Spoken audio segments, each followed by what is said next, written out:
Assalamualaikum warahmatullahi wabarakatuh. Bismillahirrahmanirrahim. Alhamdulillahirabbil alamin.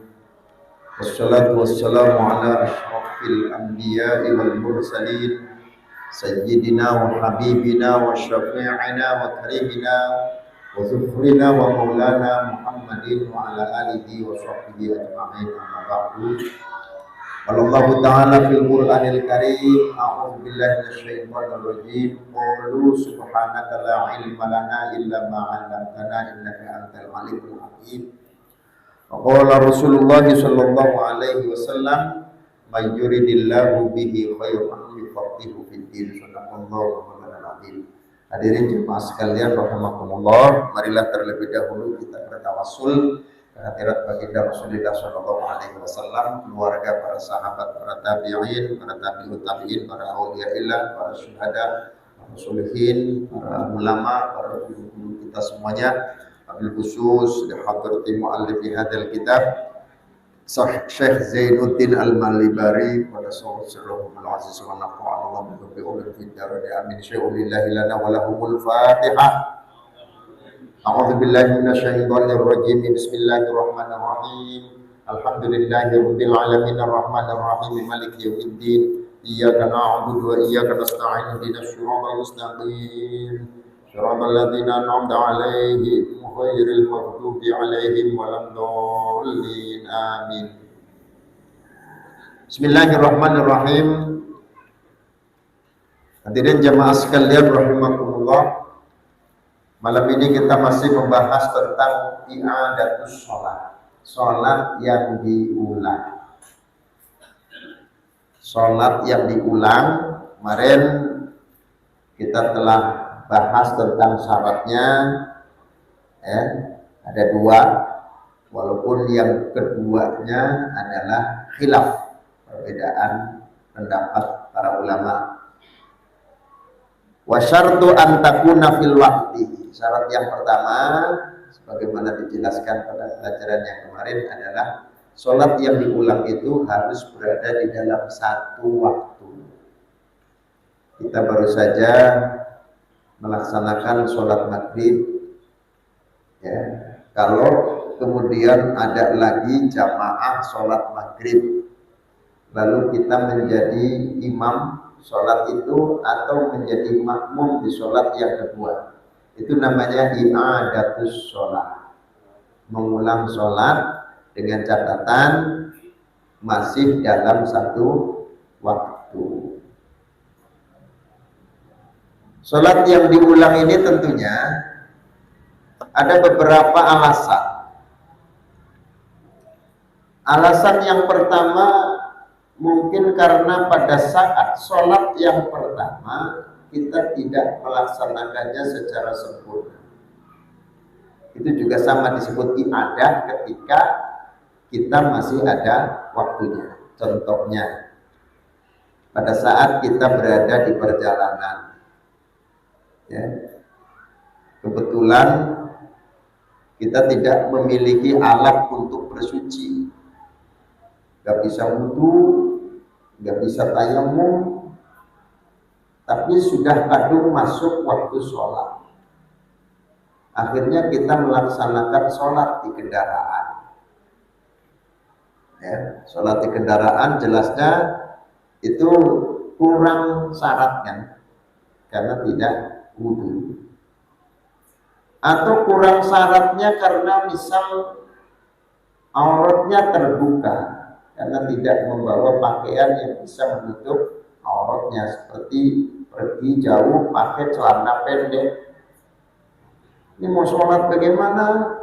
Gitu kan? Mau sholat auratnya terbuka, berarti kan syaratnya kurang. Tapi kalau nggak sholat masuk waktu, masa nggak sholat? Akhirnya sholat tanpa memenuhi persyaratan, yaitu tidak bisa menutup aurat. Ini sholat yang dilakukan sah nggak? Ya tidak sah. Tetapi apa yang dilakukan itu boleh saja dilakukan dengan niat lihurmatil waktu, hanya untuk menghormati waktu saja, walaupun tidak terpenuhinya syarat. Tapi kalau itu dilakukan, maka berarti andaikan misal ada waktu kita bisa berhenti di sebuah terminal atau di rest area, dan kita bisa menutup auratnya atau kita bisa mengambil air wudhu, bagaimana sholat yang tadi dikerjakan? Yang diulang, itu namanya i'adatus sholat, sama. Ya. Atau yang kedua, sholat yang pertama sah. Sholat yang pertama sah, kita lakukan sesuai dengan syarat rukunnya sah, tetapi tidak dikerjakan secara berjamaah. Sholat sendiri, munfarid.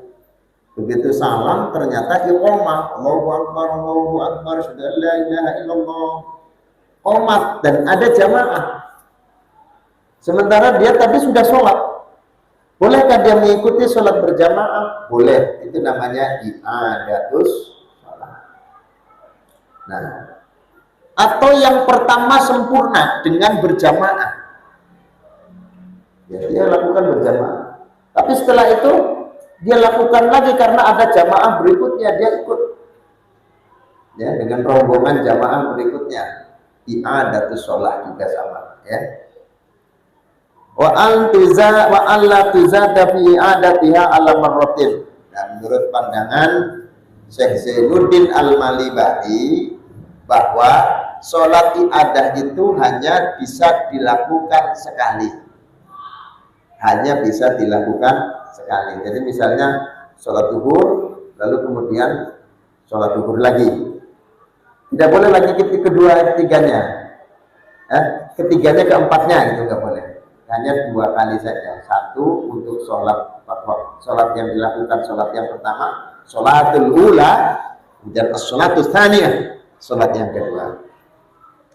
Khilafan li syaihi syuyukhina Abil Hasan Al-Bakri rahimahullah ta'ala. Berbeda dengan pendapatnya Imam Syekh syuyukhina, yaitu Imam Abil Hasan Al-Bakri rahimahullah ta'ala. Kalau berbeda berarti beliau berpendapat bahwa sholat i'adah itu boleh dilakukan berkali-kali, ya. Walau sulliyatil ula jama'atan ma'a akhara walau wahidan imaman kana aw ma'mumun man fil ula aw tsaniyah bin niyati fardin wa in waqa'at naflan fan yanbi i'adata wa yanbi i'adata sholatil mafruḍah.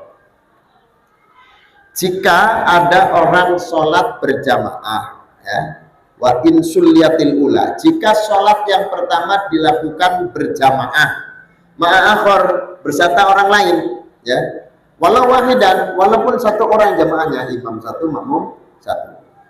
Imaman kana au makmuman, baik dia menjadi imam atau dia menjadi makmum.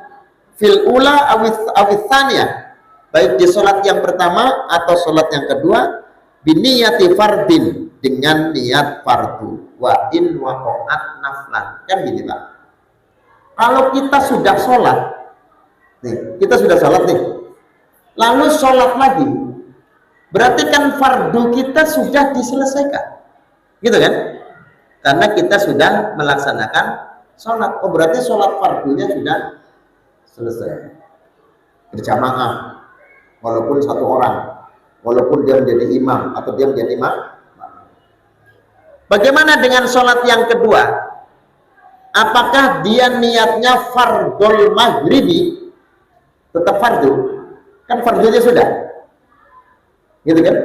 Kan fardunya tadi sudah dilaksanakan. Sholat yang pertama sudah niatkan usolli fardul maghribi.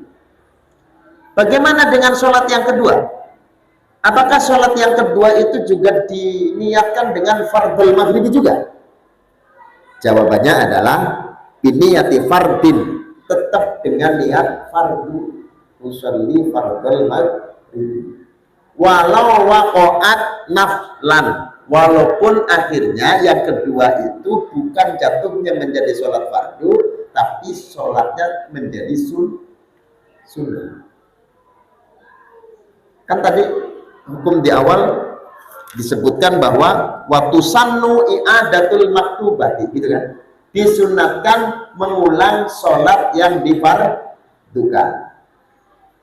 Ya, misalnya tadi ada sudah sholat berjamaah, ada sholat jamaah lagi. Nah kita ikut tuh rombongan yang kedua sholat berjamaah. Bolehkah seperti itu dilakukan? Boleh. Bagaimana dengan niatnya? Tetap usolli fardhu, usolli fardhu maghribi misalnya. Walau waqa'at naflan, walaupun yang dilakukan itu akhirnya hukumnya menjadi sunnah, tapi niatnya tetap fardhu. Paham ya? Ini jangan sampai kita bingung. Loh, orang sholat diulang katanya waktu sallu i'adatus sholat, sunnah mengulang sholat. Berarti sesudah status sholatnya itu apa? Namanya mengulang itu sunnah, berarti status sholatnya sunnah, tetapi niatnya tetap fardhu. Usolli fardhu fardhul maghribi wa in waqa'at naflan. Nah, fayanwi i'adatas sholatil mafrudati, dan kemudian dia niat mengulang sholat yang difardukan, ya.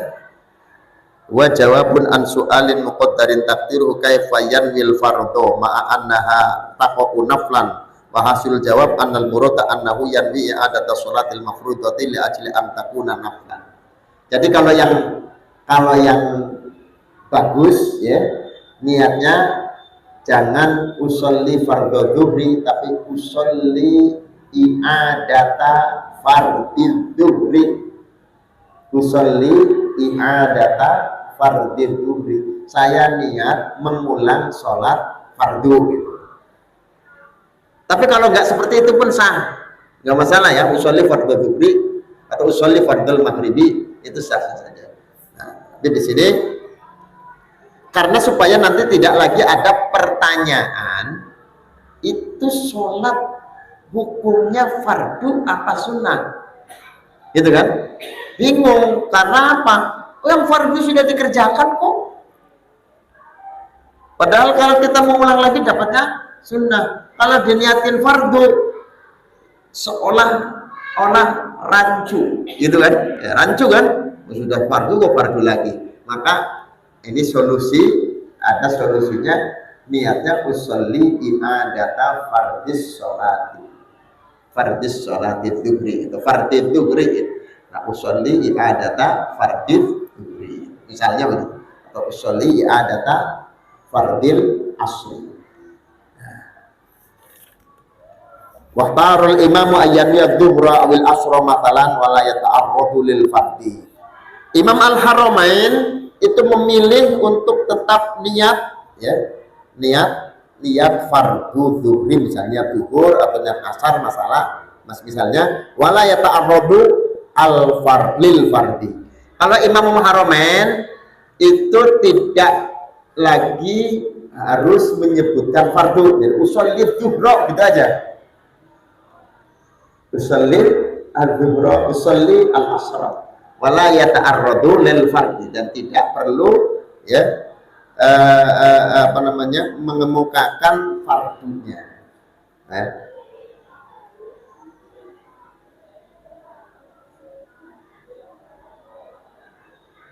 Warajjahu fir Rawdah, dan Imam An-Nawawi di dalam kitab Rawdah ini menguatkan kaul mukhtarnya Al-Imam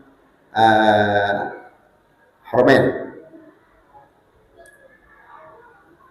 Lakinnal awwala murajjahul aktsarina, tetapi yang pertama itu lebih banyak diunggulkan oleh kebanyakan para ulama. Jadi mayoritas ulama itu mengunggulkan kaul yang pertama. Kaul yang pertama itu apa? Kaul yang menyatakan bahwa tetap menentukan hukum fardu walaupun jatuhnya sunnah. Tetap usolli fardhu dhuhri, usolli fardhul asri walaupun jatuhnya sunnah. Gitu ya. Jadi boleh nggak sih ini dipraktekkan? Boleh, silahkan. Kita kan kalau mau nambah pahala kenapa tidak? Sholat misalnya kita jamaah cuma berdua, tiba-tiba ada jamaah yang banyak. Nah, kan sudah sholat fardu tadi, tapi ini kan banyak jamaahnya. Kalau banyak jamaahnya kan fadilahnya lebih besar. Kenapa? Karena ada fadilah rapatnya barisan. Dan beda kalau satu orang makmumnya, mau dirapetin nama apa? Gitu kan? Wah, ini saya nggak kebagian nih fadilah berbaris, bersoft. Gitu. Padahal ada perintah sabu suku bakun wa inna tasbihata sukufi min tamamis sholat wa fi riwayatin min iqamatis sholat. Kan rugi Pak. Yang pertama sholatnya cuma berjamaah satu orang. Begitu salam ternyata ada jamaah yang banyak, tiba-tiba pada datang terus komat jamaah baris banyak nih. Nah tadi udah sholat saya, oh, sudah sholat lagi. Namanya i'adah, mengulang sholat. Hukumnya sunnah, tapi tetap kalau menurut qaul yang pertama niatnya usolli fardul maghribi, fardul isya'i, tetap gitu. Tapi jatuhnya sunnah. Baik. Walau bana fasadul ula lam tujzi'uhu athaniyatu ala ma iktamadahu an-Nawawi wa syekhuna khilafan lima qalahu syekhuhu Zakaria taba'an lil Ghazali wa ibnil Imad ay idza nawa bi thaniyatil fardhu ya wa hiya bi jam'in katsirin afdal. Baik. Sekarang masalah nih. Walau bana fasadul ula, kalau jelas sholat yang pertama itu rusak, batal misalnya, sholat yang pertama itu batal, sholat yang pertama itu rusak, tetapi dia tahu batalnya itu setelah salam. Misalnya tiba-tiba sholat yang pertama itu ketika takbiratul ihram sarung yang dipakai bolong bagian sini, nggak tahu, gitu kan? Ketahuannya setelah salam. Bagaimana sholatnya? Oh, sholatnya rusak itu karena dia sholat dengan tanpa menutup aurat. Nah, terus ada jamaah yang kedua. Wah, ini ada jamaah yang kedua. Bagaimana kalau sholat yang pertama itu termasuk sholat yang rusak? Kayak saya contohkan yang tadi itu, sholat yang pertamanya tidak sempurna, ya, tidak memenuhi syarat, berarti bukan tidak sempurna, tidak sah, ya, tidak sah. Maka lam tujzi'uhu atsaniyatu ala ma i'tamadahu an-Nawawi wa syekhuna.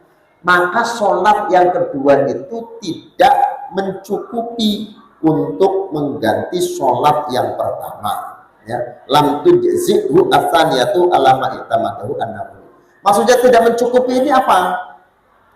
Maksudnya tidak mencukupi itu tidak mencukupi dalam arti menjadi i'adatus sholat. Ya. Kan tadi itu sholat yang kedua sunnah kan? Sholat yang kedua hukumnya sunnah. Berarti kita mendapat tambahan karena tidak melakukan yang sunnah. Tapi kalau sholat yang pertama itu jelas-jelas rusak, batal, maka sholat yang kedua itu tidak cukup. Maksudnya tidak cukup itu tidak cukup sebagai sholat yang i'adah, tetapi sholat yang kedua itu sholat yang seperti dia mengawali sholat yang pertama, tidak termasuk disebut i'adah. Makanya kan tadi kalau dilaksanakan sholat dan tahu kalau dia itu kurang syarat, sebenarnya kan tidak wajib karena tidak bisa memenuhi syarat, gitu kan? Tidak bisa memenuhi syarat, kan tidak wajib, syaratnya nggak ada, bukan ada tapi nggak mau, tapi benar-benar tidak ada, kan kurang syarat. Bagaimana? Nah, kalau dalam madhab Syafi'i itu, kita dianjurkan untuk melakukan sholat menghormati waktu. Sholat as-sholat lihurmatil waktu. Sholat aja Pak. Tapi kita hanya untuk menghormati waktu sholat saja. Supaya apa? Supaya kita jangan disebut orang yang lalai terhadap sholat. Ya. Wailul lil musallin alladzina hum an sholatihim sahun. Waktu sholat harusnya sholat, tapi syaratnya nggak ada untuk sholat. Misalnya tidak bisa menutup aurat atau tidak punya alat untuk bersuci. Bagaimana ketika dia sholat sementara kondisinya batal? Wudu nggak mungkin, naik pesawat wudu. Mana nggak bisa, naik pesawat nggak bisa wudu Pak. Ya, kan bisa tayamum. Tayamum pakai apa? Itu sandaran pesawat emang ada debunya. Kan mazhab lain boleh, kalaupun bukan pakai debu. Yang boleh itu adalah dengan batu, bukan dengan apa, sandaran pesawat. Sebab sandaran pesawat itu madhhara ala wajil arti itu maksudnya adalah benda-benda yang ada di atas bumi. Ya, benda-benda di atas bumi itu dicontohkan seperti batu walaupun halus. Nggak ada contoh di situ seperti sandaran pesawat, nggak ada. Artinya benda-benda bumi gitu loh Pak, bukan yang sudah dimasak. Ya, kalau sandaran pesawat itu kan ya sudah dimasak lah, itu bisa dijadikan. Jadi yang dimaksud di situ apa? Ya benda-benda bumi seperti apa? Batu, debu, namanya benda-benda yang dari batu, debu itu yang bisa dipakai untuk tayamum. Jadi kalau pengen tayamum di pesawat, bawa, kalau nggak debu batu. Tapi kira-kira kalau bawa batu segede ini dikantongin itu kira-kira boleh nggak itu masuk di imigrasinya? Kan masalah. Buat apa bawa batu-batu gede begitu? Pasti diambil batunya karena dikira untuk nimpuk kan gitu. Nah, nggak bisa juga nih. Akhirnya masuk pesawat tanpa ada syarat untuk bisa memenuhi, tanpa ada alat untuk bisa memenuhi syarat sholat. Pakai botol aqua silahkan, tapi kan susah juga, repot ya. Gitu.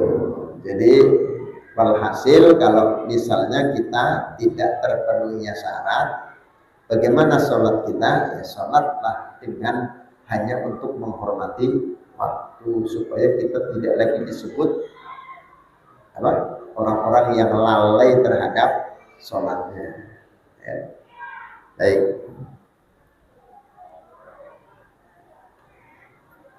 Wa syaikuna khilafan lima qala syaihu Zakaria tab'anil Ghazali wa fil iman. Ai idza nawa bi tsaniyati al fardhu. Ya. Berbeda dengan pendapatnya Imam Zakaria ya. Zakaria al-Ansari, Syaihu Zakaria tab'anil Ghazali, mengikuti pendapatnya Imam Al-Ghazali dan Imam Ibnul Imad, bahwa ketika dia niat pada sholat yang kedua adalah sholat fardu, sholat fardu. Jadi kalau menurut Imam Ghazali boleh, gitu ya. Artinya dia termasuk mencukupi.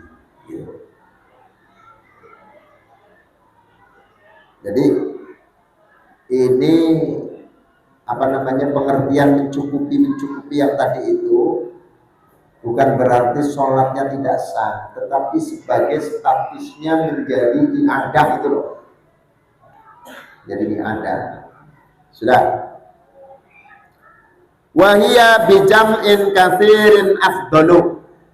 Mengulang sholat di dalam jamaah yang banyak itu lebih afdal. Kayak tadi itu. Sholatnya cuma berdua. Ya.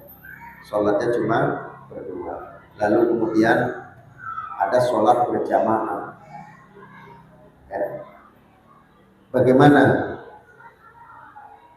kalau dia mengulang dengan sholat jamaah yang banyak? Ini yang afdal. Ya, ini yang afdal. Kalau istri di rumah tidak ke masjid, gitu kan? Karena satu dan lain hal. Memang satu sisi kita mungkin kehilangan afdalnya jamaah. Jamaah kan siapa yang paling cepat datang ke masjid. Tetapi sisi lain kita punya tanggung jawab juga menolong istri di rumah supaya sholatnya itu bisa berjamaah. Kita ini dikenal Pak, ya. Dulu ketika istri kita nyari jodoh itu menyebut kita sebagai imam, gitu kan? Ya. Jadi imam sholat, gitu kan. Kita itu disebut sebagai imam dalam keluarga, imam di dalam sholat. Tapi istri kita itu karena punya hal-hal yang tidak bisa melakukan sholatnya jamaah di masjid karena saking cantiknya. Cantik itu problem. Problem apa? Problem madinatul fitnah. Nah, datang ke masjid nanti menimbulkan fitnah karena saking cantiknya. Orang kalau dia keluar dari rumah itu nggak ada orang yang nggak menelan ludah, pasti menelan ludah. Sakingnya itu kan madinatul fitnah. Makanya kan yang utama bagi perempuan itu sholatnya di rumah, bukan di masjid, karena itu khawatir menimbulkan fitnah. Tetapi kasihan juga pengen sholatnya berjamaah. Bagaimana kalau sebelum ke masjid jamaah dulu sama istri? Kalau azan langsung sholat jamaah sama istri, terus buru-buru ke masjid, masih kebagian sholat bersama imam, dapat takbir imam, nggak masalah. Sholat jamaah dulu dengan istri, kemudian kita berangkat ke masjid.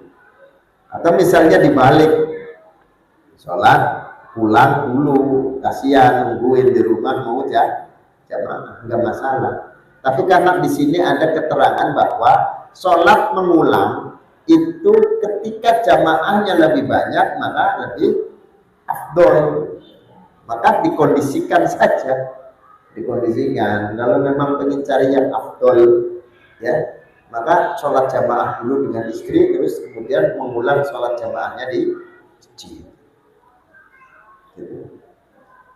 Itu resiko Pak, resiko punya istri cantik itu begitu. Minha fi jam'in qalilin lil khabaris sahih afdal minha, ya, lebih utama daripada sholat berjamaah dengan jumlah jamaah yang sedikit. Ini karena ada hadis yang sahih, wa ma kana aktsaru fa huwa ahabbu ila Allah, wa ma kana aktsaru fa huwa ahabbu ila Allah taala, ya. Adapun jamaah dengan jumlah yang banyak, bahwa ahabbu ilallah itu lebih disukai, lebih dicintai oleh Allah. Jadi kita nih sholat, ya, kenapa milih ke masjid? Karena kita berpihak kepada pilihan Allah. Sebab yang dicintai Allah itu adalah pilihan sholat berjamaah yang jamaahnya banyak, gitu loh, ya, yang jamaahnya banyak. Kalau begitu di musola bagaimana? Di musola ya, kalau banyakan di masjid berarti afdal di masjid, afdal di masjid. Tapi kalau masjidnya sepi kosong, sholat jamaahnya sedikit, banyakan di musola, ya lebih utama musola. Ini kalau ngitung jumlah jamaah, ya. Tapi masjid ada keutamaan yang lain. Apa tadi? Kemarin itu kita bahas afdaliyatul masjid. Ada keutamaan dari sisi masjidnya. Masjid tentunya ada keutamaan tersendiri, beda dengan musola. Baik. Illa linahwi bid'ati imamihi, kecuali karena adanya perilaku bid'ah imamnya, al-katsiri ka rafidiyyin wa fasiqin, kecuali ketika yang ngimamin orang fasik, Pak. Kerjaannya mabuk mulu tiap malam, ya, kerjaannya udah jelas lah, kita tahu persis dia itu fasik, ya. Atau ahli bid'ah, dia itu syiah rafidi, ya, syiah rafidoh, ya. Syiah rafidoh itu syiah yang melaknat para sahabat-sahabat Nabi, itu syiah rafidoh, ya.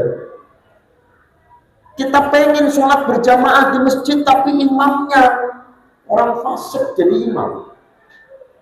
Nah itu nanti lain lagi. Ayil katsir karofiti wa fasikin walau bibujaratin tuhmah wal aqallu jama'atan balil infiradu afdalu. Kalau nyata-nyata imamnya itu fasik, walaupun itu baru sekedar tuduhan, Pak, belum ada pembuktian, berarti kan tuhmah itu kan tuduhan. Ini orangnya tersangka sebagai pelaku zina, orangnya tersangka sebagai tersangka, berarti kan belum ada fakta, misalnya belum ada kepastiannya. tapi tertuduh ya, terindikasi. Tuhmah itu indikasi, terindikasi pelaku perbuatan dosa. Ya. Itu mana yang utama? Berjamaah dengan jamaah yang sedikit, ataukah berjamaah dengan orang yang banyak tetapi imamnya ahli bid'ah atau ahli fasik? Yang bagus berjamaah dengan orang yang sedikit. Bahkan lebih baik munfarid daripada berjamaah dengan imam yang ahli fasik atau bid'ah. Jelas apa ya? Makanya kalau di kampung-kampung itu Pak masih selektif. Selektifnya kadang-kadang sampai ke masalah-masalah yang sifatnya bukan hanya sekedar haram tetapi menjaga kehormatan, muru'ah. Seperti begini, di kampung itu saya dulu khotib itu harus berpeci. Khotib itu harus berpeci. Orang yang sering melepas pecinya itu tidak layak untuk menjadi khotib karena tidak memiliki muru'ah. Ini tentunya di lingkungan adat ya. Adat misalnya di kampung itu orang yang punya istilahnya menjadi tokoh, ditokohkan, mungkin dia khotib, imam, dia harus menutup kepalanya dengan peci. Adatnya dulu seperti itu. Ya. Sehingga orang yang melepas pecinya itu dianggap melanggar muru'ah. Sampai seketat itu. Nggak boleh jadi khotib dia. Kenapa? Karena nggak pakai peci. Sampai segitu ketatnya. Apalagi terindikasi pelaku perbuatan dosa-dosa besar. Kita tahu misalnya, ini kalau malam suka keluyuran di kafe-kafe, ya misalnya kita pernah lihat seperti itu. Tapi kalau di lingkungannya, itu jadi IB, imam besar. Kalau kita tahu kelakuannya, tahu persis kelakuannya, imamnya begitu, jangan bermakmum. Cari tempat lain, jamaah lain, walaupun sedikit nggak apa-apa. Sampai walaupun harus dengan sholat sendirian, munfarid. Gitu Pak, ya. Walau bimujaradit tuhmah, walaupun baru sekedar persangkaan atau indikasi. Wal aqallu jama'atan balidi furud afdulu. Kada qalahu syekhuna tabani syekh Zakaria, begitulah ucapan Syekhuna ya, dan mengikuti pendapat gurunya yaitu Imam Zakaria rahimahullah taala. Wa kadza law kana la ta'taqidu wujuba ba'dil arkani awis syuruti wa in atabiha li annahu yaqsidu bihan nafliyah wa huwa mubtilun indana. Termasuk diantaranya kita tidak boleh bermakmum adalah dengan orang yang tidak meyakini bahwa sesuatu hal yang wajib, ya, wajibnya beberapa rukun atau beberapa syaratnya sholat, tidak meyakini kalau itu wajib, walaupun dia melakukannya, tapi tidak yakin kalau itu termasuk rukun. Kayak orangnya baca Fatihah apa, tapi dia tidak meyakini kalau Fatihah yang dibaca itu rukun sholat, walaupun dia baca, ya, tidak meyakini kalau Fatihah itu rukun sholat. Atau takbiratul ihram Allahu akbar itu tidak meyakini kalau takbiratul ihram itu rukun sholat, tapi dia takbir tetap. Bagaimana? Kita tidak boleh bermakmum dengan dia, nggak boleh. Cuma masalahnya, masalah keyakinan ini kan kudu ditanya, Pak. Emang keyakinan itu diucapkan? Kan tidak. Keyakinan itu adanya di dalam hati. Cuma mungkin dia suatu saat isi ceramah, saudara-saudara, bahwa Fatihah itu tidak termasuk rukun. Itu misalnya, gitu kan, dia tahu, berarti dia meyakini kalau Fatihah itu tidak termasuk rukun. Terus sampai ngomong begitu, jadi imam, bapak bermakmum sama dia nggak sah, karena dia meyakini bahwa rukun atau syarat itu dianggapnya sebagai sunnah. Walaupun dia baca, tetap baca Fatihahnya, tapi hukumnya jadi batal. Sholatnya batal. Kita yang tahu batal. Kalau dia nggak tahu, yang namanya nggak tahu. Kita yang tahu batal. Jadi inilah makanya kita harus ngerti dalam sholat kita itu dari takbir sampai salam harus bisa memilah-milah, ngerti hukumnya, ini fardu, yang ini sunnah. Misalnya iftitah sunnah, duduk di antara tahiyat awal sunnah, itu harus tahu. Ya, kalau nggak tahu Pak, nggak tahu nih, nggak bisa membedakan mana sunnah, mana wajib, mana fardu, mana rukun, maka yang ini semuanya fardu, yang ini semuanya rukun, aman itu. Kalau dia meyakini semuanya rukun, yang sunnah juga rukun, itu nggak apa-apa, nggak batal sholatnya. Tapi kalau ada satu saja rukun sholat, dia yakini sunnah, batal sholatnya. Kita kan kalau jadi makmum kan nggak tahu imamnya ngerti apa enggak, kita juga nggak ngerti nggak sih dia hukum yang wajib atau hukum yang rukun dengan yang sunnah, dia ngerti nggak? Nah, kalau kita nggak tahu ya sudah takbir saja. Karena apa? Yang namanya iktikad, keyakinan itu kan hati urusannya. Mungkin kalau dia pernah ngomong, nah itu baru, wah ini dia kan nggak ngerti nih berarti mana wajib mana sunnah, ya. Li'annahu yaqsudu biha an-nafliyah wa huwa mubtilun indana. Nah, menurut kita yang seperti itu batal. Sehingga kalau kita bermakmum dengan imam yang batal, sholat kita bagaimana?